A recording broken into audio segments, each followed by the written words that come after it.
Hello again. I've been just working on some flyers. I occasionally do little local events where I show my photography, and one of the ideas I had after the last time I did it was to just do some small flyers with details of where to find the photographs, how much they cost, all that kind of thing. And I was just working with a friend on a tagline, just bouncing ideas around. And we came up with conservation inspired photography as a tagline to go with my logo, which is Graham Elliott Photography. And I thought, well, maybe it's worth talking a little bit about what conservation inspired photography actually means, at least as far as what it means with me doing it. So that's really the purpose of this podcast, to have a chat about why we do photography. And for you, it may well be very different. This podcast is aimed at people who are traveling, having adventures, and maybe for you, it's an adrenaline rush and you want pictures of that or pictures to remind you of that experience. Or it may be that you've pushed out of your comfort zone and you're one of those people who likes to just keep pushing, and gradually, before you know it, you're well outside what was your old comfort zone and you're achieving things that maybe a few years earlier you wouldn't have even dared to think about achieving. So photography means different things to different people. For me, at least in terms of the professional work that I do, in terms of the work that I sell, conservation is a very big part of it. And in fact, what happens, and this is all on my website, but I donate a minimum of 10% of the sale price of each of my prints to a couple of projects. That's normally the total of 10% across the two. And they are EHRA in Namibia, Elephant Human Relations Aid, I should say. And this is the group that I'm doing the 100K walk with in September 2024 as part of a fundraiser for them. They've been going for 25 years now.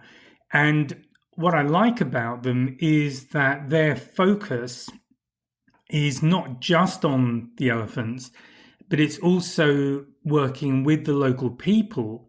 And because of the history of that area, this is in the northern part of Namibia, because there were wars there in previous decades, the elephants moved out, the people who were there left, and then new people came in, and then the elephants came back. And of course, the new people had never had to live with elephants, and elephants can be very destructive. And part of what EHRA does is to use volunteers to build walls around important infrastructure, such as water towers that serve local villages. So that's part of it. And the other thing they do is teach the local people about elephants. And something that I hadn't appreciated until I went to Namibia was that a lot of the local people have an almost superstitious fear of elephants. So that's something that EHRA have been working with the local people about, so they understand the animals. They know they're not supernatural animals, but they are wild animals that have certain behaviors. And if you understand them, if you understand how to approach them, then the conflict between people and elephants is minimized. So that's one of the projects that I'm supporting with my work. And the other one is called Half Cut. And this has been started by a couple in Sydney. And what they are doing is buying up plots in the Daintree rainforest in Queensland. And the reason they're doing that is to stop those plots being developed, because unfortunately there's still a lot of work going on with the oil and gas industry and mining. Mining is a big industry in Australia. And unfortunately, some of this amazing pristine rainforest is being destroyed by these industries. And they don't always operate in the most open fashion, is all I'm going to say on that. So what the Half Cut group does is they buy up areas of rainforests so that they can be kept. Rainforests are one of the most diverse environments that we have on our planet. There are many animals that we don't know about in there, many plants we don't know about. Discoveries are being made all the time. So on the one hand, there could be cures for various diseases among these animals or the plants that exist there. Equally, this is where we start getting more of these cross-species illnesses, such as COVID, where we come into contact with ultimately organisms that we haven't been in contact with before, and we don't have any immunity against them. So there's a kind of trade-off there. But basically, rainforest is, as I've said, one of the most diverse environments from a flora and fauna perspective. And it's one of those situations where we've been happily destroying areas the size of countries with a sort of gay abandon, with no idea of what's in there. And all of this so that we can have hamburgers. And that's one of the biggest drivers, unfortunately, for clearing these areas. And the other one is palm oil, which you may be aware of. So, cut back on the hamburgers, have a no meat Monday, things like that. All of these things help to lessen the stress that we're putting on an environment that we ultimately rely on to live. So, enough the preachy part. So they're two of the projects. And then the other thing that I've signed up with is a group called Tree Nation. And for every order that goes through my system, that automatically gets flagged to Tree Nation, and they plant a tree. Or if it's a big order, they'll plant more than one tree. And they're an interesting group, so it's well worth having a look at their website. So it's Tree Nation. If you go on to the photography website, ge.photography, you'll find a link to all of these projects so that you can find out from the horse's mouth, as it were, what they're doing. And Tree Nation will plant trees where they're needed. And this is another project that I feel quite strongly about, that I'm keen to support. So that is one aspect of my photography, to try and create positive, contribute to active conservation projects through the work. The other thing, of course, is to share photographs of animals in the natural environment, because, again, unfortunately, these environments are getting more stressed, as we know. So hopefully, for many generations, people will be able to go and see animals in the wild in the way that I'm able to see them and photograph them.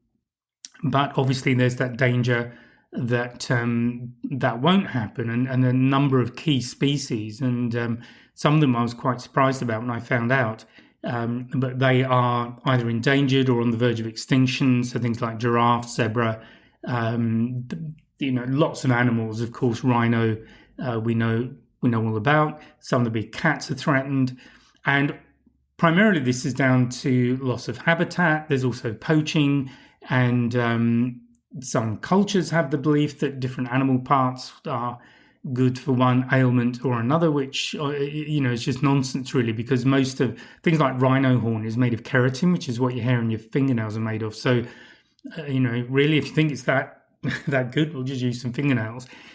So it's to kind of record animals in the natural environment, but also to try and create a connection.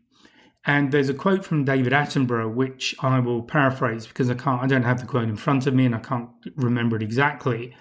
But it goes along the lines of, people won't care about, well, really anything, but this is particularly animals, unless they know something about them, if they have some contact with them. If there's some emotional connection with animals, then we're much more motivated to step up and do something, no matter how small, to look after those animals, to look after their habitats, to keep them going. But if you don't know anything about them, it becomes a so what, and we've got so many distractions these days with one thing and another, that it's very easy to forget about these animals, and once they're gone, they're gone. So that is another aspect of the photography for me. There's another part beyond that, and that is simply being able to take photographs. And just as a photographer, and regardless of what I'm photographing, I like to push myself and challenge myself, and I'll look at other people's work and look at what they've done, how they've used light, how they've used composition, the sort of environment they've shot in, the sort of angles they've shot from, and I'll imitate that. That's what we do. Most creative pursuits, we're copying one another to some extent, and then we'll get that inspiration, and through that copying and trying something new, and then we'll get an inspiration of our own and try something else out. So I'm always trying to capture particular shots. As I'm recording this, I'm looking at one of my photographs of a dolphin that was shot off the coast of Sydney in Australia. In fact, there are 2 dolphins there, but one of them, it's leaping mostly out of the water. The tail is still underwater, and its beak is just touching the water as it's about to go back in again. And there's a stream of water coming off the fin and water coming off its flanks. And it's one of those photographs that just catches an instant.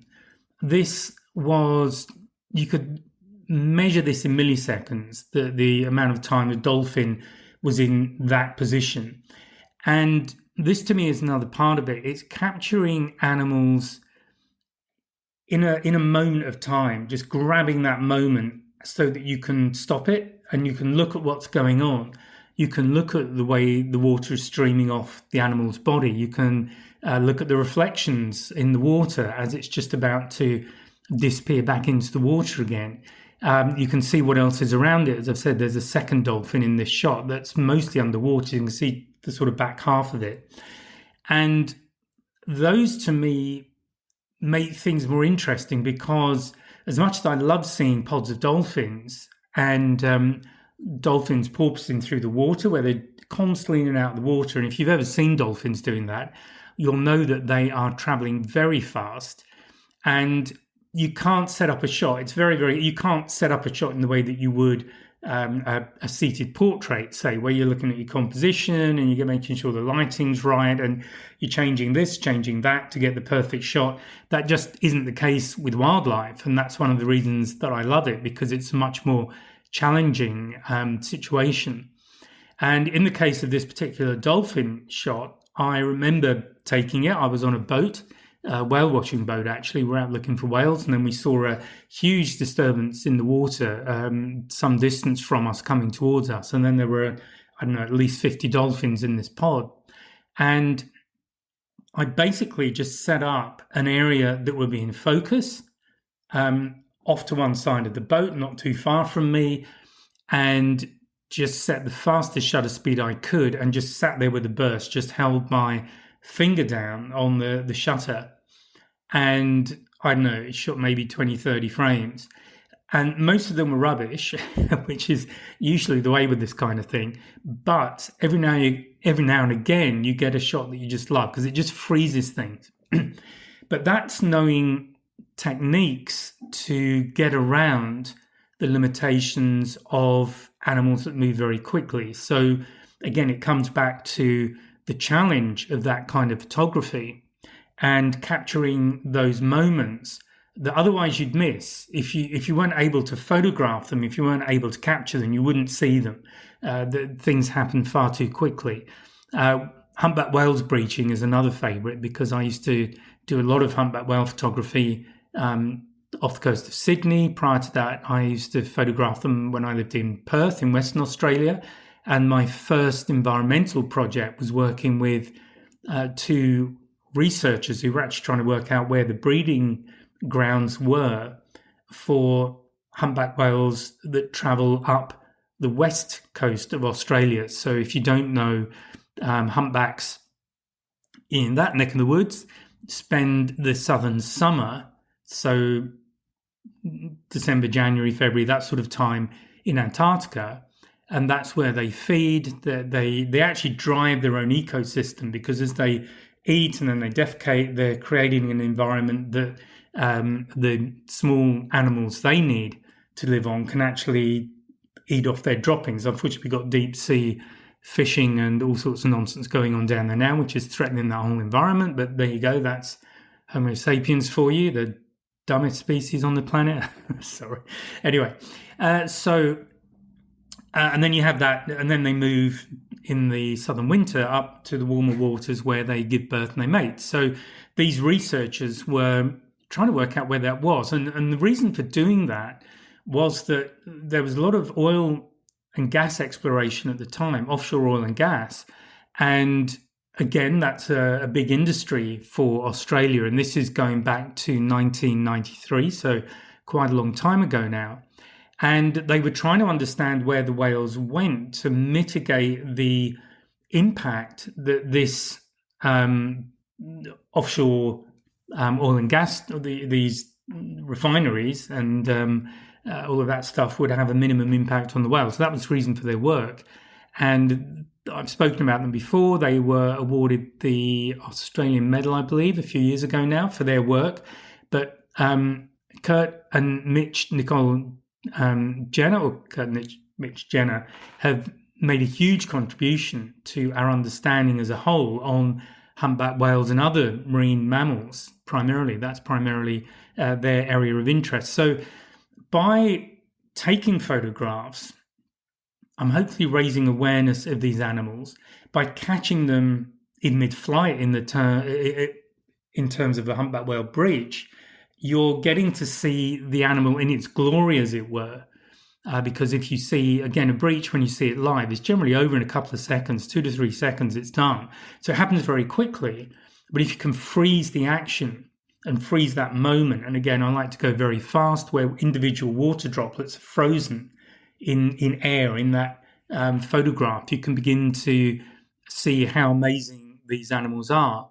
And if enough people get motivated and amazed by the animals, then hopefully we won't destroy them all, which would be rather nice. So the good news on humpbacks is that they have been recovering over the last few decades since whaling was stopped, or most countries have stopped whaling. A few are trying to sneak back in again. So I think Iceland, Norway, and Japan are the main offenders. However, by raising awareness, you get to a situation where hopefully whale watching is a much better commercial proposition than whale hunting. And that's ideally where we want to go. And I was involved in a project a few years ago in Mozambique. And one of the things they were doing there was trying to protect whale sharks and these big rays, because they're not covered, because they're not mammals, they're not covered by the anti-whaling legislation, let's say. So certain countries allow people to hunt these animals for sport when they're in their waters. So, international law will apply to international waters. Of course, enforcing it is another story altogether. And within the waters of countries that sign up to these agreements. But obviously there are other countries that don't sign up to them, and therefore people just go and look for places where they can carry on doing what they want to do. So that was to try and protect these animals. And again, the whole point of it, and one of the things I was involved in doing, was looking at sighting. We were actually looking at sightings of animals and where and when and what direction, all that kind of thing. But we were also just on the street going around talking to people who were visiting, so tourists, and asking them what had drawn them to this particular town. And the reason for doing that is to make a case that, well, if people are coming to this area to dive with whale sharks, which was one of the activities you could do, to see these huge rays, then there's an economic incentive to protect them, because then you've got animals for people to come and see. If you're slaughtering them, it doesn't really help anybody. So there has been a shift, definitely with certain animals in the last few decades, where the money created from tourism to see these animals outweighs the money that can be earned by hunting them. And that's, again, another aspect that I would like to see happening more. And again, by making people aware of these animals and the environments they're in, their habits, so that they become more familiar, then we really want to keep them around. So Now, another thing that I like to do with the photography is coming back to the photography challenges, because this isn't really, well, it's sort of about conservation, obviously, but one of the things I like to do is try and get photographs where you connect with the subject. And it was something I used to love doing when I took photographs of people. To me, a good portrait is a photograph of somebody where when you look at them, you get a sense of who they are. You feel some sort of connection to them. And I take the same approach with me to animals. Now, animals definitely have personalities, and I've seen that with wild animals.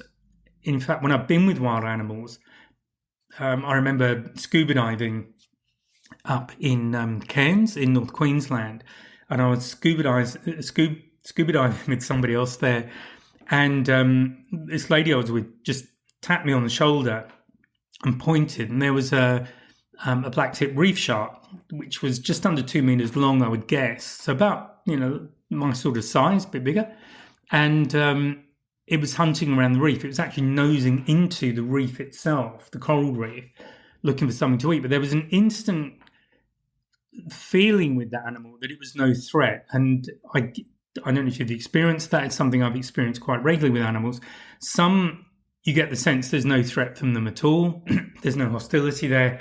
Others, you just wouldn't want to step out the four-wheel drive, because you just know if they think they've got a good chance of having you, they will go for it. So you get that kind of connection with animals. And this is something, again, that I try and capture, or is one of the challenges that I set myself, to try and capture something of the essence of that animal. And I've got photographs of two lions, male lions in South Africa. One is the dominant male in this pride of 4, so it's 2 males, 2 females, because it was a private reserve, and in South Africa the reserve owns the animals, so they have to actually manage the whole reserve, make sure there's enough prey animals, there's not too many predators, that the grass and everything else that the prey animals feed on is enough to support that population. So it's quite a balancing act, and it's certainly not a job I would want. But with those two animals, the dominant male, he had a kind of feel about him where you knew he was powerful, he knew he was powerful, but he wasn't going to he didn't have to prove it, if that makes any sense. Whereas the other male was a younger animal, and you just knew looking at him, he would have a go. And so that to me is part of the challenge of the photography, to try and bring some essence of the animal beyond what it looks like. So a documentary shot would just be what it looks like. But what I'm trying to do is try and go a stage further than that, and often not very successfully, but we need these challenges. So that's something that I enjoy doing with the photography that I do. So I guess to recap on this particular podcast, the idea was just to talk about my motivation with my photography, and primarily is to try and show things that you wouldn't normally see, or in a way that you wouldn't normally see. So when I'm not doing wildlife, and when I was doing, say, photo walks in Sydney that I did with We're Observers, what I'd be looking for was just different angles of the same old shot. We would meet in Circular Quay in Sydney, and if you don't know Sydney and Circular Quay, basically Circular Quay is where a lot of the ferries come in, and also some of the cruise liners come in. So it's the big sort of touristy spot, and on one side you've got the Sydney Harbour Bridge, which most people recognise, and on the other side of Circular Quay you've got the Sydney Opera House, which again is a very distinctive and very recognisable building. So my challenge when I would run them was to invite people to take a photograph in that area that nobody else had taken that day. And if you think about it, it's a busy tourist area. So you're looking at literally hundreds of thousands of photographs being taken every day, maybe into the millions, I don't know. But there's a lot of them. But most people don't have much imagination, and they will take the same old shots, same old things, same angles, same lighting, all that stuff. So that's where creative photography comes in. And this is something that I get passionate about, and that's why one of the reasons to do my photography. It's the reason why I've put my photography courses together, to try and teach people who want to learn and who are motivated to learn and to apply what I'm teaching, teach how the camera works, the bits you need to know, because once you know them, you open up the creative possibilities of your camera, and also look at things like different ways of handling composition, where you can get inspiration, all those things. So you can really engage the creative bones in your body and experiment and have fun.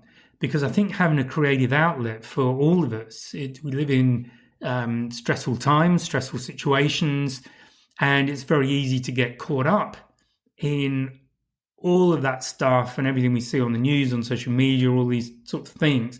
So to have something that you can do that is outside of all of that and gives you genuine enjoyment, allows you to find genuine inspiration, often from within yourself, I think is absolutely worth it as something to spend time on.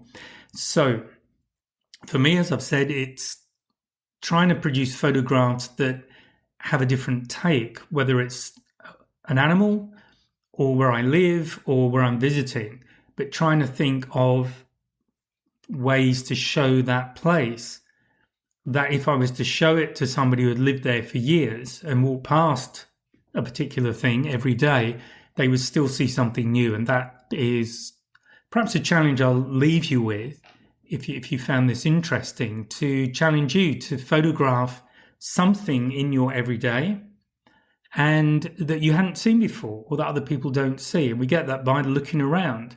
And basically, when I was with We're Observers, with the guys in Sydney, we would talk about an observer being simply a photographer without a camera. But the best photographers are very, very aware. They look at what's around them, they look at how the light is working, they know composition, they know the camera, and they create these amazing photographs using the same camera gear you might be having, but somehow you just can't get near them. Well, that's the difference. They're thinking that way. So I'm going to end there. Hope you found it useful, and I'll speak to you on the next podcast. Bye for now. Oh, and one thing just before you go, please take a look at the 2026 Wildlife Calendar. That's available now. It's on the website. There's a link below the description of this podcast episode. So please take a look, and I'll speak to you next time. Bye now.